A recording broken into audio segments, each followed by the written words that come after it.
अस्सलाम वालेकुम जी, कैसे हैं आप सब। उम्मीद है कि आप सब ठीक ठाक होंगे, खैर खैरियत से होंगे। शुक्र अल्हम्दुलिल्लाह, मैं भी बिल्कुल ठीक ठाक हूँ। तो यहाँ पर ना मैं अपनी भांजी को पैसे देने लगी थी, सौदा वगैरह ख़त्म हुआ था तो वो मंगवाना था। तो मैं उसको जो जो कहूँ ना फिर वो मुझे ला देती है। तो कुछ तो चीज़ें ना मैं बाज़ार से ले आई थी, और साबुन सरफ़ और घी वगैरह ना मैंने कहा यहाँ से ले लेती हूँ। दालें वगैरह ना यहाँ से ठीक नहीं मिलती, तो वो ना फिर मैं बाज़ार से ले आई थी।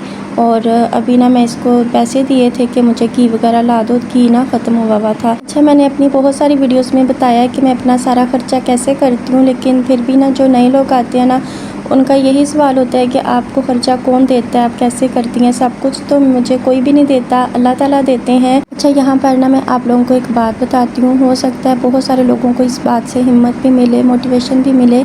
अक्सर लोग कहते हैं कि हम बहुत ज़्यादा हिम्मत वाले हैं, हमारी ज़िंदगी में कितने भी दुख आ जाएं हम कमज़ोर नहीं पड़ते, हम बहुत ज़्यादा मजबूत हैं। लेकिन ना वो भी वक्त के साथ साथ ना अंदर से टूट जाते हैं, लेकिन बाहर से ना वो बहुत ज़्यादा मजबूत दिखते हैं। इसलिए कि लोग हमारा मजाक ना बनाएं कि आप तो बड़ी हिम्मत वाले थे, इतने इतने दुख से आप टूट गए हैं। लेकिन वो अंदर ही अंदर ना इंसान ना अपने आप से एक जंग लड़ा होता है। लेकिन ना हम अल्लाह ताला से भी ना शिकवे करने शुरू कर देते हैं कि आप हमारी दुआ नहीं सुनते, और हमें नहीं पता होता कि अल्लाह ताला ने हमारे लिए कितना बेहतरीन वसीला बना दिया होता है। और जब हम पे बुरा वक्त आता है ना तो उस बेहतरीन फ़ैसले की ना हमें तब कदर होती है। तो मैं भी ना 2-3 दफ़ा गई थी अपने भाई के नाम ना ज़मीन लगवाने। अच्छा, मैं यहाँ पे ना एक बात बता दूँ, ये ना थोड़ा सा मुझसे ना पुराने वाला क्लिप ऐड हो गया था, ये मैंने अपने पिछले व्लॉग में ना ऐड नहीं किया था। तो बस एडिटिंग करते हुए ना बस कुछ गड़बड़ हो गई, तो ये ना फिर मैंने इस वाले व्लॉग में ऐड कर दिया है। तो यहाँ पर ना साथ साथ मैं चाय बना रही थी, और आपने पिछले व्लॉग में देखा होगा कि मैंने ये सारे जो डिब्बे हैं ना ये मैंने धोए थे, और ये मसाले जो मैंने निकाले थे ना ये मैंने उसमें ना ऐड ही नहीं किया था। तो मैंने कहा चलें, आपने पहले कौन सा देखा है तो मैं इसमें ना थोड़ा सा ऐड कर देती हूँ।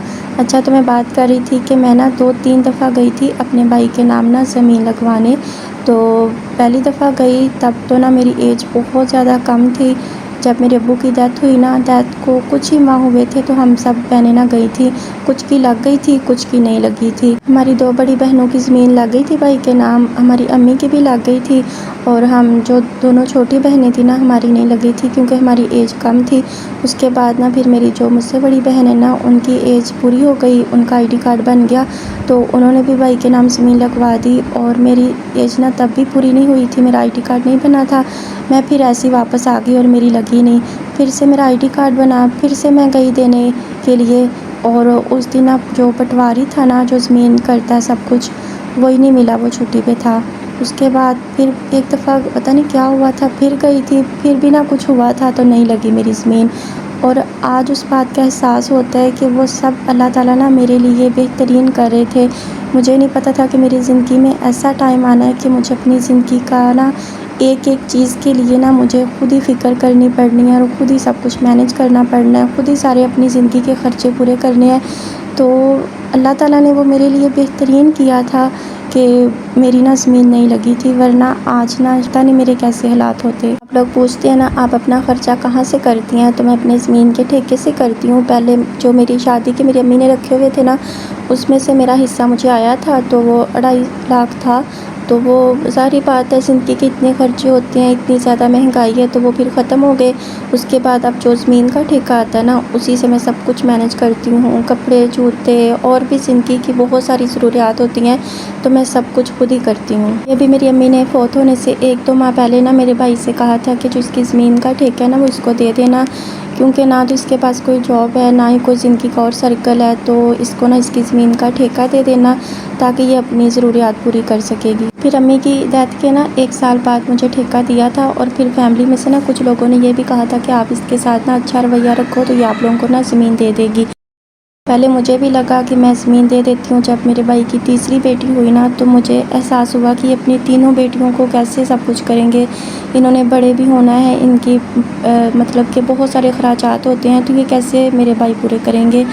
तो मैंने पूरा इरादा बना लिया था कि मैं ना अपने भाई को ज़मीन दे दूँगी, लेकिन फिर हालात ने और इनके रवैयों ने मुझे इस बात पे मजबूर किया है कि मैं ये ज़िंदगी में कभी गलती नहीं करूँगी ज़मीन देने वाली। मैं उसको सेल तो नहीं कर सकती, वो सिर्फ़ मेरे नाम लगी हुई है, लेकिन मेरा फिर भी उस पर कोई हक़ नहीं है। ये ठेका है जो मैं लेके ना अपने पूरे अखराजात कर लेती हूँ, लेकिन मैं उसको बेच नहीं सकती। वो इसलिए क्योंकि अक्सर मुझे कहते हैं कि आप अपनी ज़मीन बेच के ना आप घर ले लो या यहाँ से चली जाओ। तो उसकी वजह ये है कि अगर मैं सेल करूँ तो ये किसी और को भी नहीं लेने देंगे और ख़ुद भी नहीं लेंगे।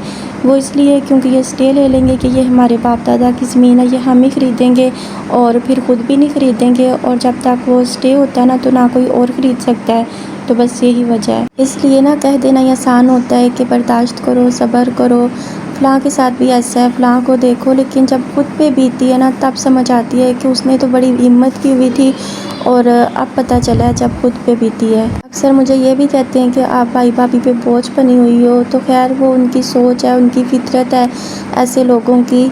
तो मैं बता दूं कि मैं किसी पे बोझ नहीं हूँ। अगर मैं घर में रह रही हूँ तो जिस कमरे में रह रही हूँ, जिस कमरे को यूज़ करती हूँ, तो वो मेरे अब्बू की तरफ से मुझे मिला हुआ हिस्सा अपने घर से, वो भी अभी तक मेरे नाम है। और जो ज़मीन है ना वो भी मेरे अब्बू की ज़मीन है, उसमें से मुझे हिस्सा मिला हुआ है, तो वो मैं अपने सारे अखराजात करती हूँ। मैं किसी पे बोझ नहीं हूँ। और अगर कोई चीज़ ख़त्म हो जाए ना तो मैं कभी किसी से लेने नहीं जाती, कभी किसी की पड़ी हुई इस्तेमाल नहीं करती। मैं ऐसे ही बैठी रहूँगी लेकिन कभी किसी से नहीं लेती। हाँ, अगर उनका कुछ ख़त्म हो जाए ना तो वो आके मेरी पकड़ के यूज़ कर लेते हैं, लेकिन मैंने कभी किसी की कोई चीज़ इस्तेमाल नहीं की। आप लोग प्लीज़ ऐसा ना कहा करें कि मैं बोझ हूँ। मैं किसी पे भी बोझ नहीं हूँ। मैंने कभी किसी पे अपना बोझ नहीं डाला। हो सकता है आपकी अलग कहानी हो, आपकी जो नंदे हैं वो आपको ज़लील करती हों, लेकिन मैं हर दफ़ा कहती हूँ कि हर इंसान की अलग कहानी होती है। हर इंसान की ना अपनी फ़ितरत होती है। ये नहीं है कि एक भाभी बुरी है तो सब बुरी हैं, एक नंद बुरी है तो सब बुरी हैं, एक सास बुरी है तो सब बुरी हैं। हर बहन भाई की, हर रिश्ते की अलग कहानी है, अलग फ़ितरत है, अलग सोच है। और यहाँ पर ना मैंने सारे डिब्बे धो लिए थे, अभी मैं इन सबको रिफ़िल कर लूँगी। दालें भी मैंने डाल ली हैं और ये मैंने 2 पैकेट घी के मंगवाए थे। इससे ना मेरे तकरीबन 3 माह आसानी से निकल जाएंगे। और यहाँ पर मैंने साबुन, ये सर्फ़ भी मंगवा लिया था। तो सर्फ़ से तो खैर इतने 1 महीना भी नहीं निकलता, और मंगवानी पड़ेगी क्योंकि गर्मी में ना फिर बार बार कपड़े धोने पड़ते हैं तो ज़्यादा सर्फ़ यूज़ होती है। और साबुन भी दोबारा मंगवाना पड़ेगा। इस पत्ती का भी हाफ़ केजी का पैकेट है, तो इससे भी ना काफ़ी टाइम निकल जाएगा। मैं बस एक टाइम सुबह लाज़मी चाय पीती हूँ, और अगर मौसम अच्छा हो तो फिर दिल कर रहा होता है, वरना मैं सुबह लाज़मी एक दफ़ा पीती हूँ बस चाय। थोड़ा सा बस गरम मसाला मंगवाया था और बाकी सूखा धनिया ज़्यादा मंगवाया था, क्योंकि मैं सालन में ना ज़्यादा सूखा धनिया इस्तेमाल कर लेती हूँ, और अगर कभी चावल बनाऊँ ना फिर मैं गरम मसाला यूज़ कर लेती हूँ।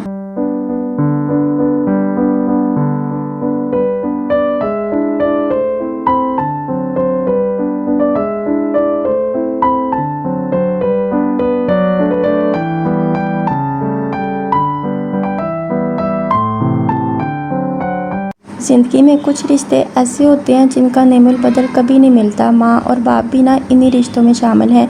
जब ये दोनों साथ होते हैं ना तो इंसान खुद को दुनिया का सबसे महफूज इंसान समझता है, लेकिन जब ये साया सर से हट जाता है ना तो इंसान चाहे जितना भी मजबूत क्यों ना हो, दिल के किसी कोने में ना एक खला हमेशा बाकी रहता है। और एक गैर शादीशुदा लड़की के लिए ये खला और भी गहरा होता है, क्योंकि उसे ना सिर्फ़ अपने गम के साथ नहीं जीना होता, उसे ज़िंदगी की बेशुमार ज़िम्मेदारियों को भी निभाना होता है। वक़्त तो गुज़रता रहता है, दिन महीनों में और महीने सालों में बदल जाते हैं, लेकिन कुछ लम्हे ऐसे होते हैं जो ना हमेशा याद रहते हैं, और ये सब चीज़ें कभी पुरानी नहीं होती। और कभी कभी ना इंसान किसी ऐसे मसले में फंस जाता है, किसी अहम फ़ैसले के सामने खड़ा होना पड़ता है ना, तो बेख्तियार दिल में यही ख्याल आता है कि काश आज अब्बू होते, काश आज अम्मी होते तो मशवरा कर लेती, लेकिन फिर कुछ भी दिखाई नहीं देता और फिर खुद ही अपने लिए कोई ना कोई रास्ता तलाश करना पड़ता है। और यही वो लम्हे होते हैं जो इंसान को वक़्त से पहले ही बड़ा कर देते हैं। पता है, जब माँ बाप ज़िंदा होते हैं ना तो इंसान को ज़िंदगी की कोई फ़िक्र नहीं होती, घर के अखराजात कैसे पूरे होंगे,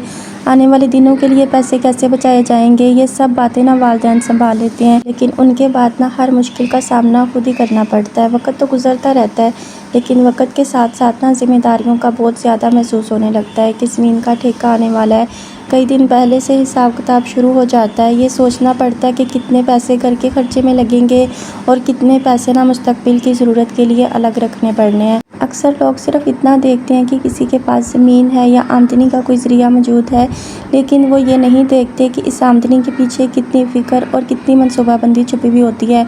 हर चीज़ लेने से पहले, हर जगह खर्च करने से पहले कई दफ़ा सोचना पड़ता है, क्या ये चीज़ वाक़ई ज़रूरी है? क्या इसके बगैर काम चल सकता है? क्या ये पैसे बचा लेना बेहतर नहीं होगा? ये तमाम सवालात ना हर रोज़ ज़हन में रखने पड़ते हैं। पता है, इस सब के बावजूद जब मैं ये सोचती हूँ ना कि अगर ये भी मेरे पास ना होता तो मैं क्या करती। मुझे छोटी-छोटी चीज़ों के लिए दूसरों का मुहताज होना पड़ता और दूसरे पता नहीं मुझे कितना ज़लील करने के बाद वो चीज़ देते। तो फिर मुझसे जितना हो सकता है ना, मैं अल्लाह पाक का शुक्र अदा करती हूँ। पता है, अल्लाह ताला अपने बंदे से बात करता है। बाज़ औक़ात ना अल्लाह की सबसे बड़ी निशानी हमारी ज़िंदगी में आने वाली मुश्किलात होती हैं।